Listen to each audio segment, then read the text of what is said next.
Let's get started then. Welcome, everybody. I'd like to welcome you to our Provo Municipal Council meeting on Tuesday, April 21st, 2020. It is 5:30 p.m.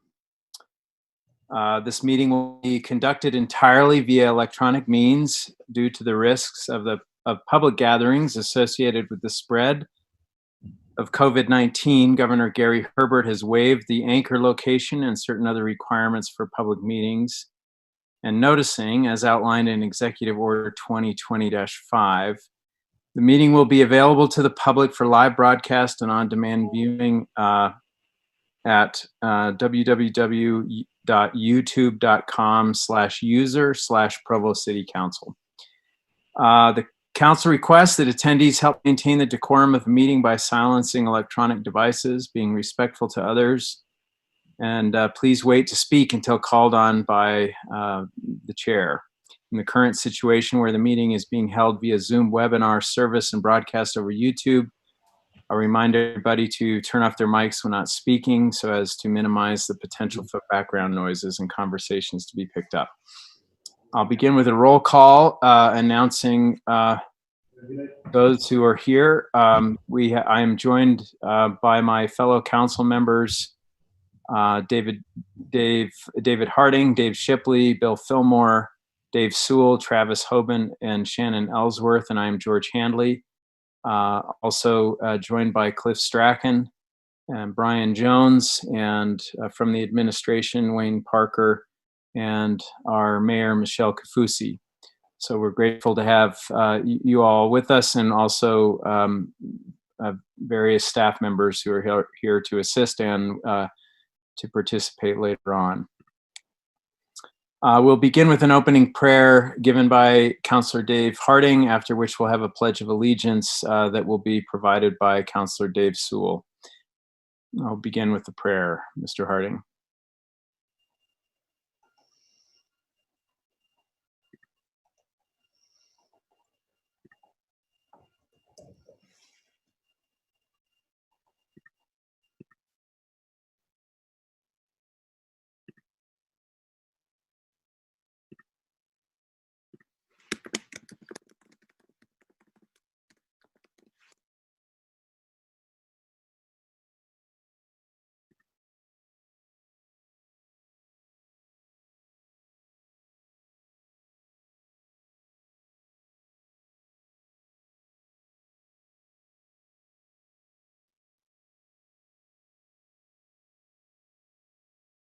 Hey, are you on?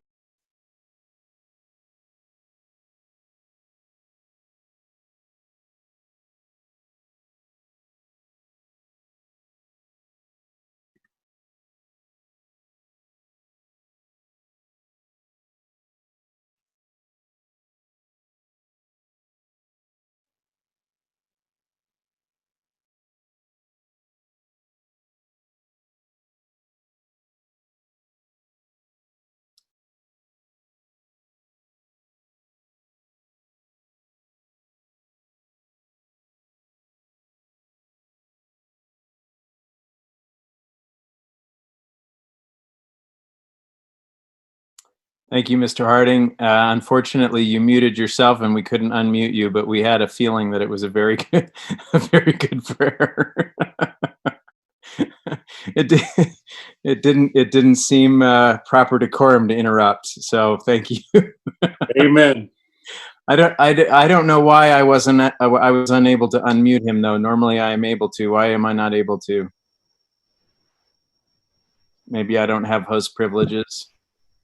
It popped up a little message that asking if I wanted to be unmuted. I see. Okay.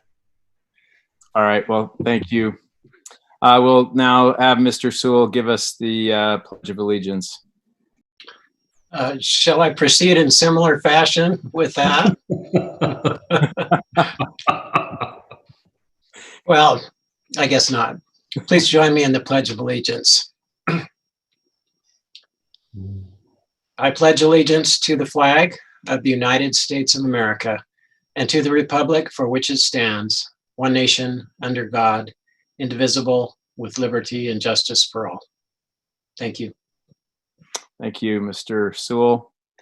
Appreciate that. All right, Mr. Strachan, do you have some explanation you'd like to provide for the public?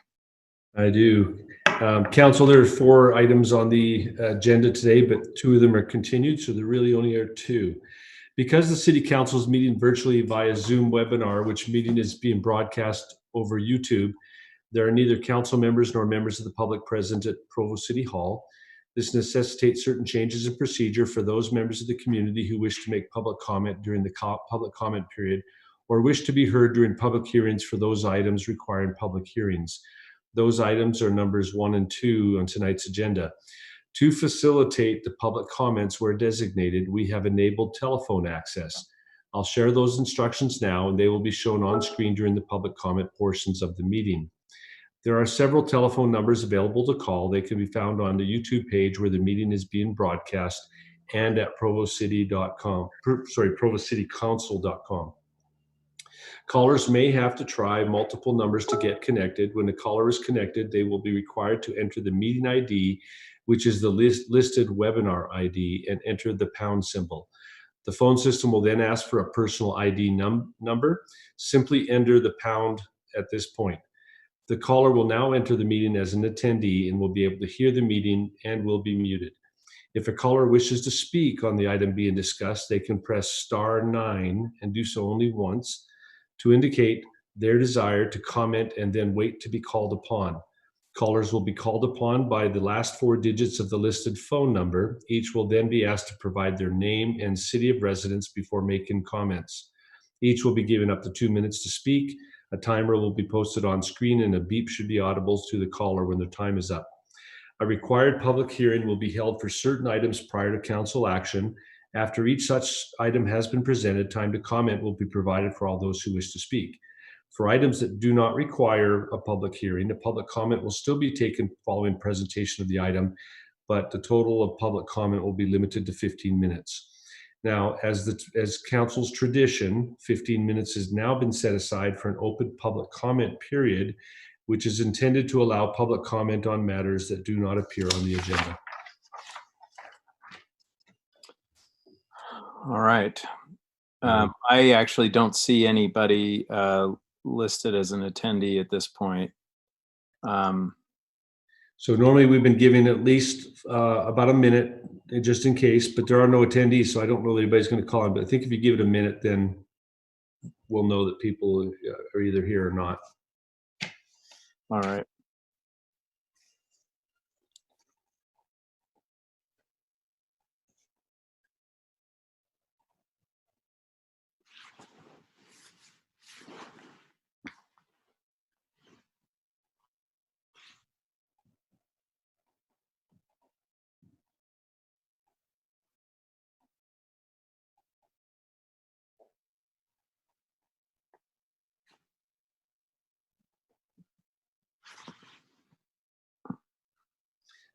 I think you're good to go, Mr. Chair. All right, thank you. All right, we will move on then to our first item on the agenda this evening, and this is an implied motion on a resolution appropriating $4,900,526 in the airport fund for the acquisition of land near the airport and authorizing an interfund loan from the energy fund as a funding source, applying to fiscal year ending June 30th, 2020. This will be presented by John Borgett, our Director of Administrative Services. Thanks for being with us, John. Thank you. So I would just make a couple of comments before I get started. First of all, I believe on our work session on March 31st, we made a presentation to the council and to the residents and the public on this recommended motion that we're covering tonight. I would also mention that Steve Gleason, our airport manager, is also online and available for questions, as well as Tara Riddle, our property coordinator for the city. I would just mention that the administration is recommending the purchase of 29.64 acres of property adjacent to the airport. The property is located immediately east of Duncan Aviation and shares the property line with the airport on the east, west, and south. The purchase price of the property is $165,000 per acre, with the total purchase price, including closing costs, of $4,900,526, be appropriated in the airport. The funding will come from an interfund loan from the Energy Fund, and the term of the loan will be 10 years with a level principal interest payment of $490,053 and a variable interest rate equal to the monthly state pool interest rate. Now, we just mentioned that the loan will be repaid through airport revenues and a transfer from the general fund. Each year, we will come back to the council and discuss this item with the council and recommend appropriating the money. First source and area that we'll look at is airport revenues. We anticipate in the early years that the airport likely wouldn't have the revenues to make this payment. So that will likely come from the general fund. But as the airport continues to have additional scheduled flights, and as we build the terminal and have other carriers come aboard, we feel like there's a strong chance and possibility, and our hope is that the airport will eventually be able to make this annual payment. The purchase of the proposed property will qualify to be used as a match for FAA airport projects. The current land owned by the city that is available to use as a match for future projects is about $400,000 and expected to be used very quickly as we start the terminal and other airport expansion projects. If the proposed property purchase is not approved, the city would need to provide a match for future FAA projects once the $400,000 is used with the cash match. So based on these terms, we are recommending that the council go ahead and appropriate these funds in the airport and also approve this interfund loan. And so either myself, Tara, or Steve is available for any questions the council may have. All right, thank you, Mr. Borgett. Yes, Mr. Fillmore. Whoops, I think he's muted. I'm sorry. John, just a threshold question. In light of the COVID-19 epidemic and its apparent impact on our municipal budget, do you have any second thoughts about this acquisition? Well, we definitely live in a time of uncertainty right now. And I think it's something that the council has to weigh as they make this decision. The other thing that's significant about this property is it is property that we've been wanting and hoping to buy for years. I know, at least going back to the Billings administration, it's been something that we felt like would be very beneficial to the airport's future, as well as providing a good opportunity for matching for future projects. It will likely, as I mentioned, in this year have an impact during the fiscal year for the $490,000 principal payment plus the interest on top of that. I don't foresee that the airport would have revenues to cover that payment. So in the initial year, and likely in other years, in the early years, that it will have that impact. So it is something that has to be considered. But I know that the other thing with this property is it involves multiple family members, and previously the family members have not been able to come together on this, but they do and are interested in selling now. So it's kind of an opportunity that presents itself in a time of uncertainty. And so I would just say that it's a difficult choice, a difficult decision. And I think from a financial perspective, it definitely is not the time that would be ideal. But also, I think there's a good possibility that if we didn't act on this now, there may be circumstances that may change that may impact it in the future. So that's kind of the pluses and minuses that I would share from my perspective.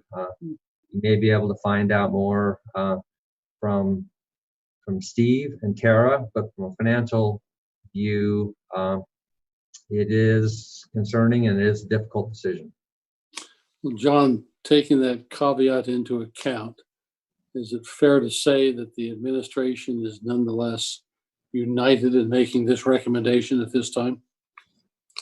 Yeah, I think the administration weighing all the factors and the significance of this property as it relates to the airport, and also with the fact that we're committed. We've received funding already from the state and other sources for the terminal, and there is a plan to go forward with the terminal. There also are various other portions of infrastructure at the airport that's going to be that we're committed to go along with the terminal. And so if we didn't purchase this property, we would be having to come up with the cash match from the general fund to provide the match to finish those projects. Now that it would be staggered over time, but I would also mention that the way this interfund loan has been proposed, that's also staggered over time. So the long answer, I would say yes, the administration, we are here as an administration recommending that the council consider approving this appropriation. Okay, well, thank you, John. That's what I needed to hear. Mr. Sewell. John, how much is available in the energy fund that this 4.9 million is being drawn from?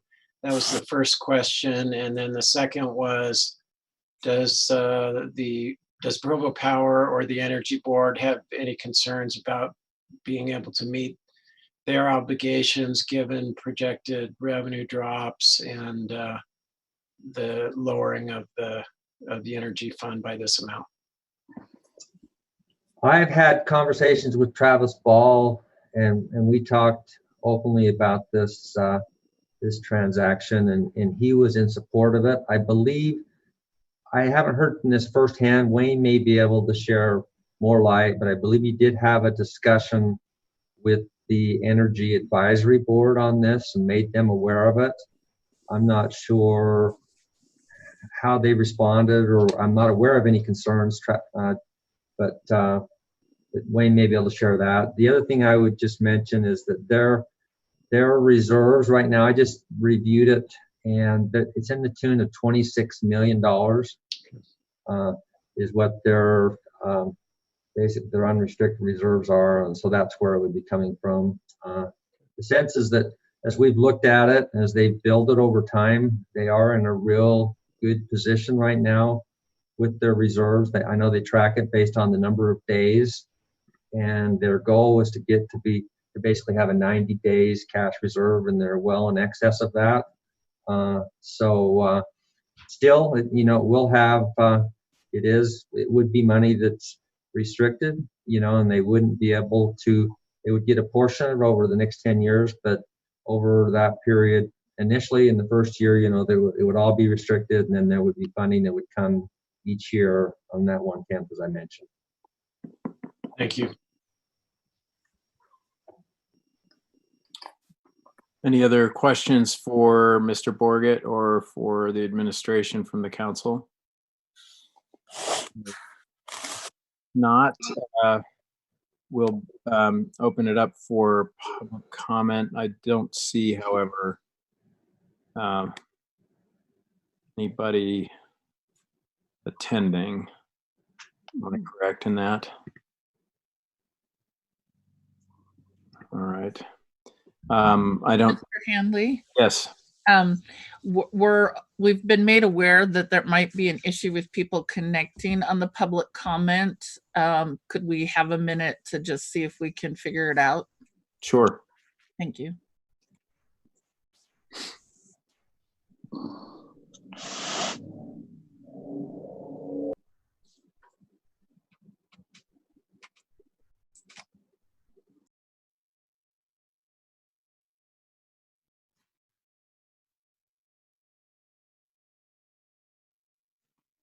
Yeah, for the public, these are the instructions about connecting if you're trying to.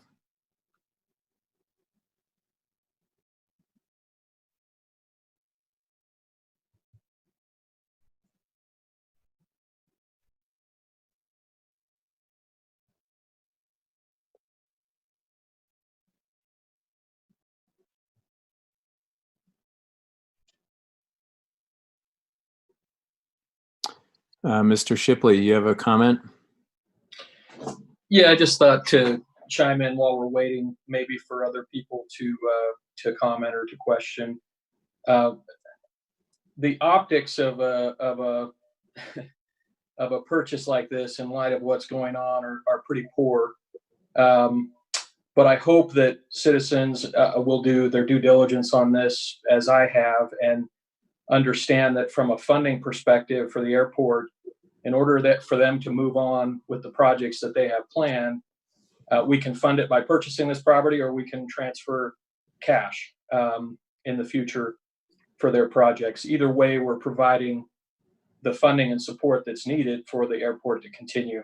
So anyway, just want to voice my support, and the fact that we've changed the funding source on this from the initial proposal is, I think, a positive move as well. It gives us more flexibility on it. Thank you. All right. Well, I see a couple people joining the meeting, at least listening. I don't know. Do we need to wait longer for public comment, or should I? Or people are just joining now? I would remind the callers that if you are on and you want to speak to this item on the public hearing, to hit *9. It will effectively raise a hand for the chair to see. And they'll get that message in about 30 seconds. So, Mr. Handley, this is Karen Tapahi again. So it looks like they were able to sort out the technical issue, and it turned out the one that was commenting was going to comment on an item that's for next week. So I think we're good, at least on that one. Okay. All right. Why don't I bring it back then? Mr. Harding has a hand up. Yeah, sorry, I raised my hand because I just tried calling, and interestingly, the phone number, the one that's listed on the YouTube, the 301 area code, I was not able to get through on that, but the other numbers that are listed here went through, and I was able to get in using the meeting ID number, so it did work for me. Yeah. That is typical.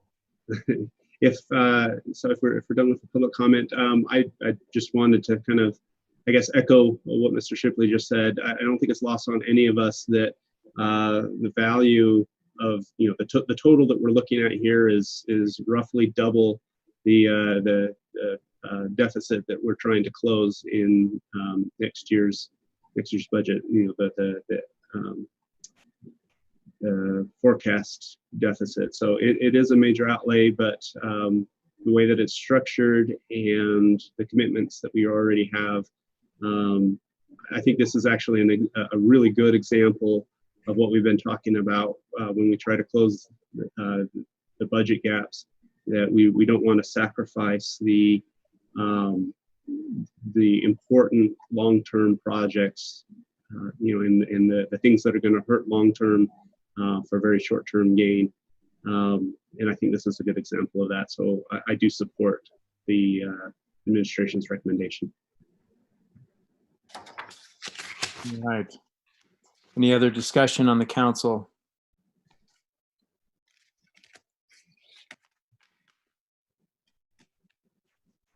All right, seeing none, this is an implied motion, so we will, I'll call for a vote on the implied motion, and I'll just roll call vote and ask for a verbal yes or no from each of you. Let's begin with Councillor Ellsworth. Yes. Councillor Fillmore.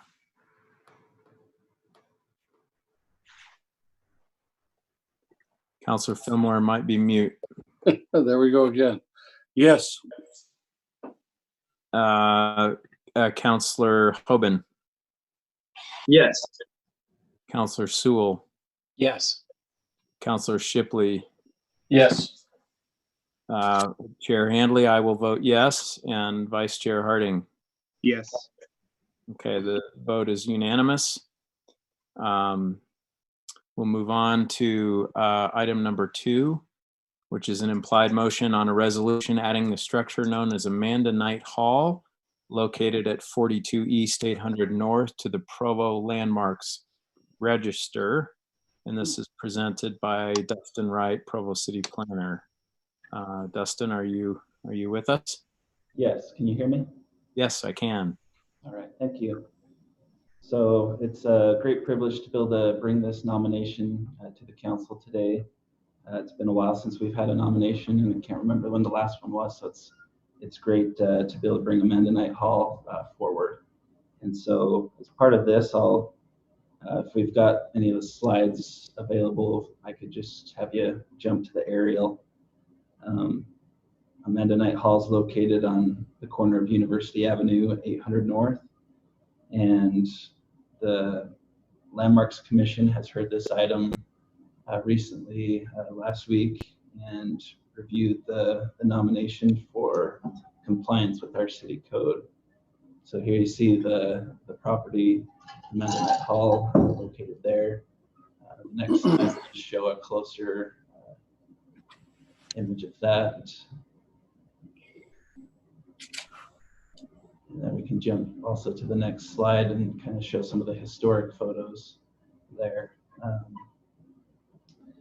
So the Landmarks Commission reviewed this for compliance, and staff as well, to find that the Amanda Knight Hall does meet the criteria outlined in the code for designation on the Provo Historic Landmarks Register. And I'll give you a little bit of background on Amanda Knight Hall. It was built in the late 30s by architect Joseph Nelson as a women's dormitory. One of the interesting things about some significance on the property is it was named after Amanda Knight Hall. So that was the first building for BYU to name it in honor of a woman. And she played an important role with education here in Provo. And so the applicant has stated that their willingness to keep that name as this project moves forward with its future uses, that it will keep that name as well to honor that. Also, I just wanted to kind of talk about so some of the criteria in the code, just to make sure that it meets those. It actually meets all the criteria necessary, and many of the additional criteria. It's really maintained its historic significance. It hasn't had any major alterations or things like that that would make it ineligible. So that's a great thing, that it's been preserved throughout the years. And yeah, if there's additional questions for me, I'd be happy to answer those at this time. But just wanted to let you know that the Landmarks Commission has been working hard to get this project to where it is, to be preserved, and they're excited to have the applicant doing a lot of that work to bring it to this point. So thanks. Thank you, Dustin. Mr. Fillmore. Dustin, having spent 3 wonderful months of my life at the Amanda Knight Hall learning German, this about 100 years ago, I can't tell you how delighted I am that Landmarks Commission is recommending this. This is, when it was up for sale a couple of years ago, I was really quite alarmed. This is the kind of building we need to protect and maintain here in our city. There's a lot of happy ghosts haunting that building still, I believe. So my question is, what do you know about the plans by the new owners with respect to what they want to do with the interior? Yeah, so their plans are to preserve much of the interior, to convert it back to the original residential type use, as opposed to the classroom setting. So they're going to maintain much of that. They're working for historic tax credits as well, so they'll be working with state officials and federal to make sure that those guidelines for rehabilitation on the interior met. But as far as Provo Landmarks Commission, we're more focused on ensuring that the exterior is preserved. And so, yeah, their plans on the inside are to convert it back to how it originally was for the most part. So, meaning as a kind of dormitory. Correct. Yeah, it'll be for female students attending BYU is their goal there. So, correct. I wonder if you might consider a nod to its other history, which was the 2 or 3 decades that it served as the German language training mission for the LDS Church. If nothing else, maybe a plaque on a wall somewhere. Yeah, it's a good point. The applicant could consider something like that, I believe. Ms. Ellsworth. I'm with Mr. Fillmore. I think this is an exciting advancement. I love to see historic quality architecture preserved. I appreciate the namesake of the building and the effort that the applicant has put into preserving the integrity of the interior and the exterior. So this is an exciting project, and I hope that we advance similar projects that would preserve the character of our community.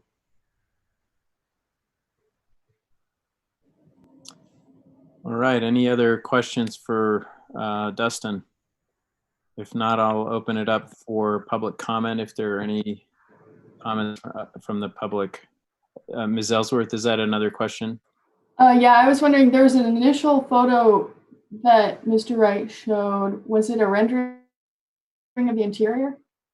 I believe the applicant is here, and he sent me some pictures of their plans for the Amanda Knight Hall, as well as a walkthrough video model up. Is that something the council would like to see?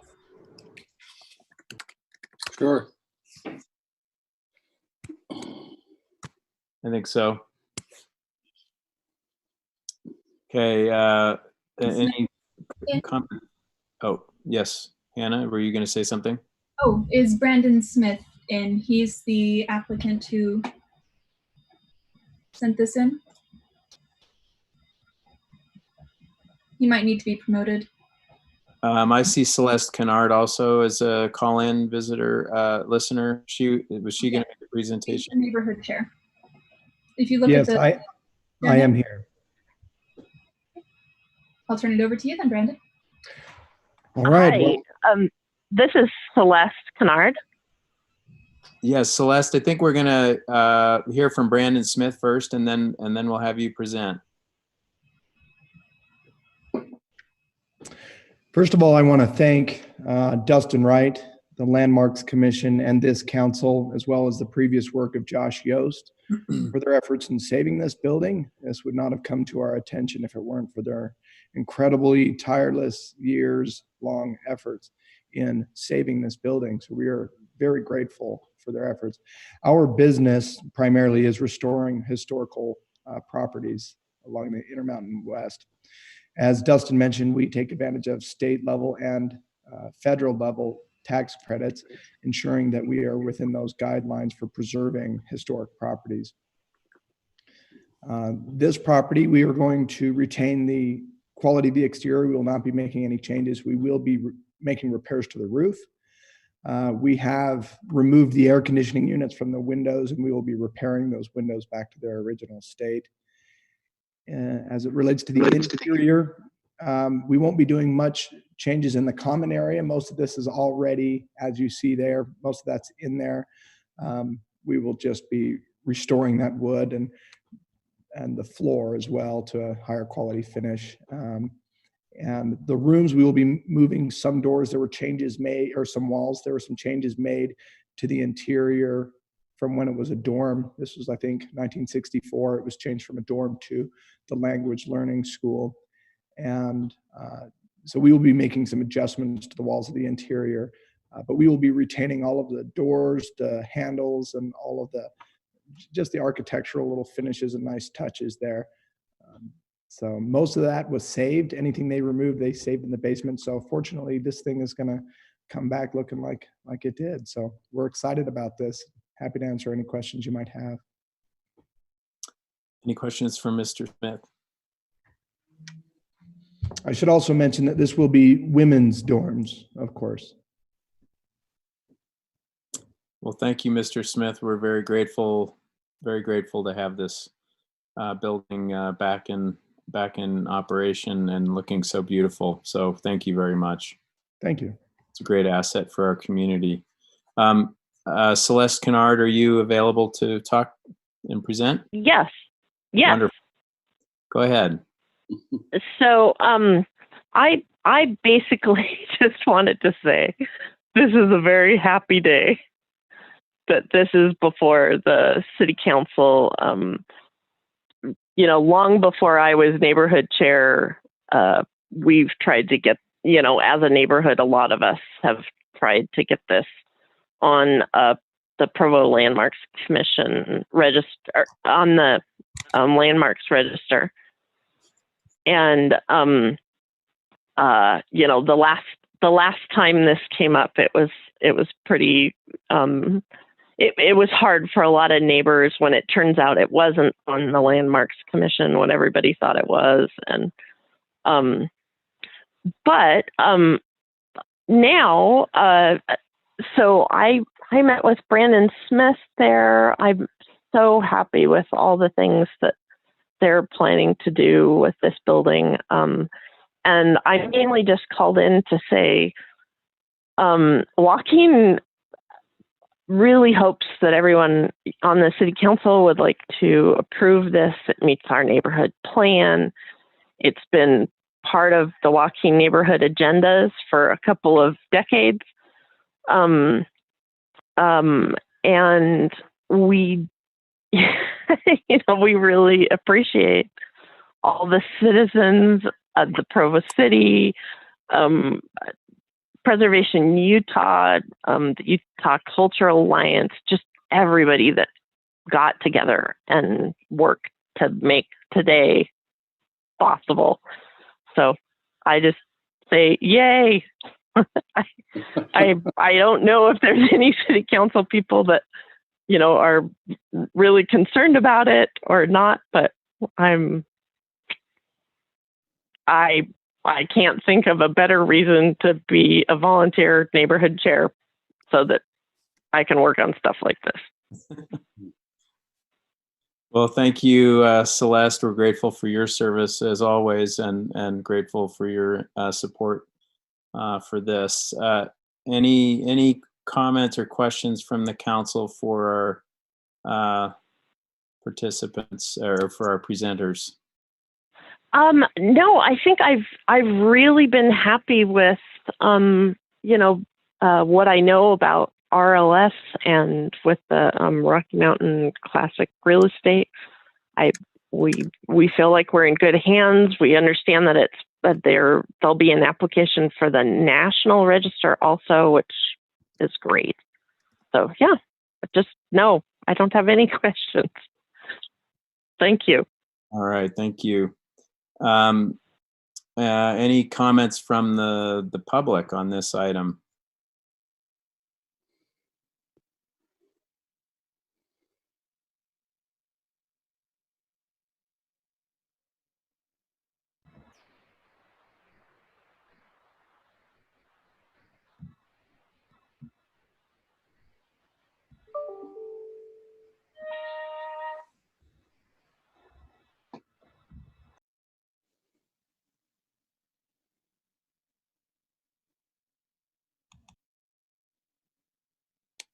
All right. Have we waited long enough? I probably need to have a 30-second timer right next to me so I can be checking time here.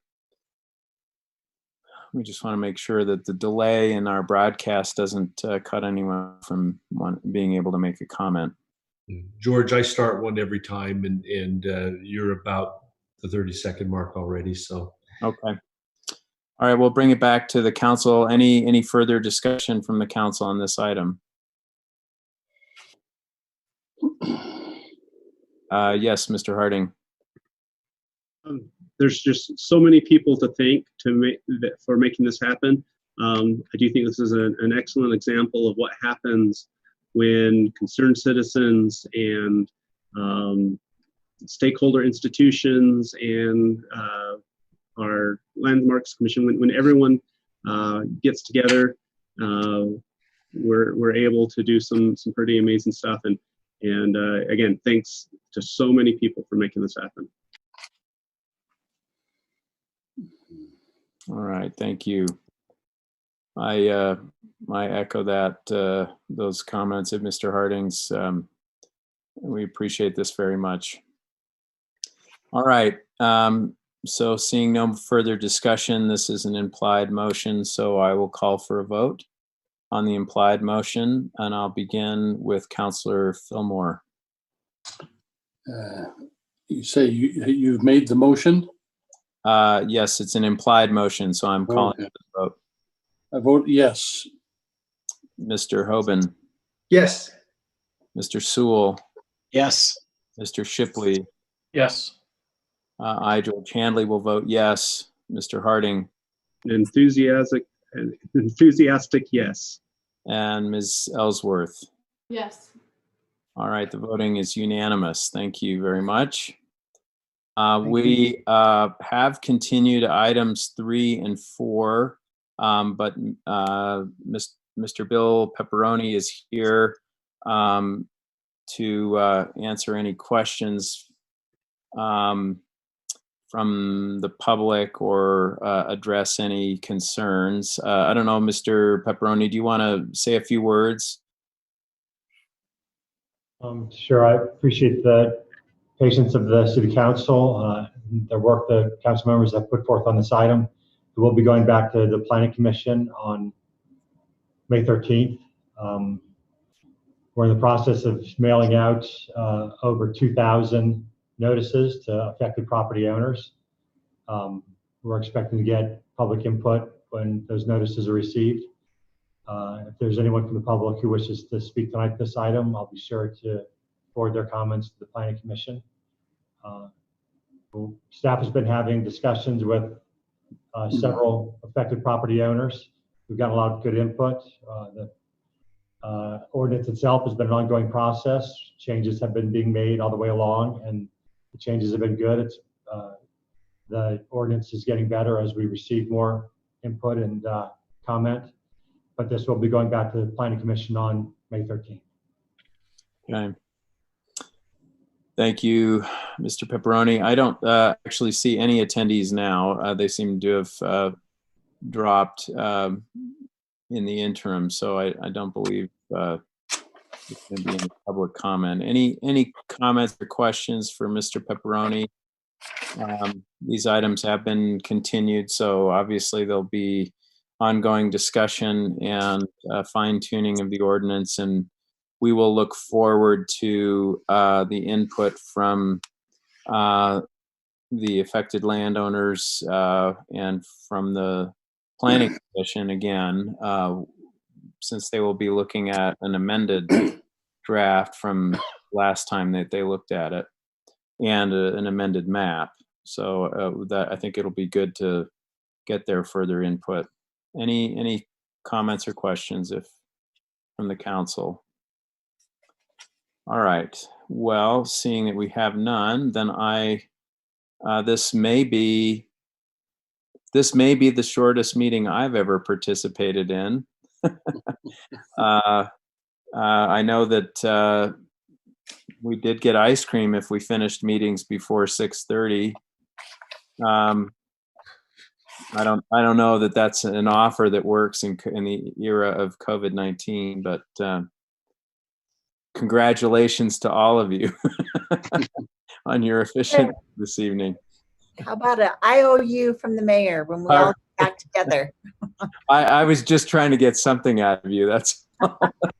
No, my mouth's just watering now that you say the word ice cream. Yeah, that's well, what I'm good about now. well, I do wish that we could be in physical presence. I look forward to the time when we can. This has been been remarkable, actually, that we're able to do so well with the technology and with the help of our staff. But I do miss being in your presence, all of you. So I wish you all well, and I wish the public well, that everyone stays safe and healthy during this time. And we appreciate all the support that we get from our staff. So if there's no objection, I will, and if there is, you're going to have to turn on your mic to speak up. We will now adjourn the Provo Municipal Council meeting by unanimous consent.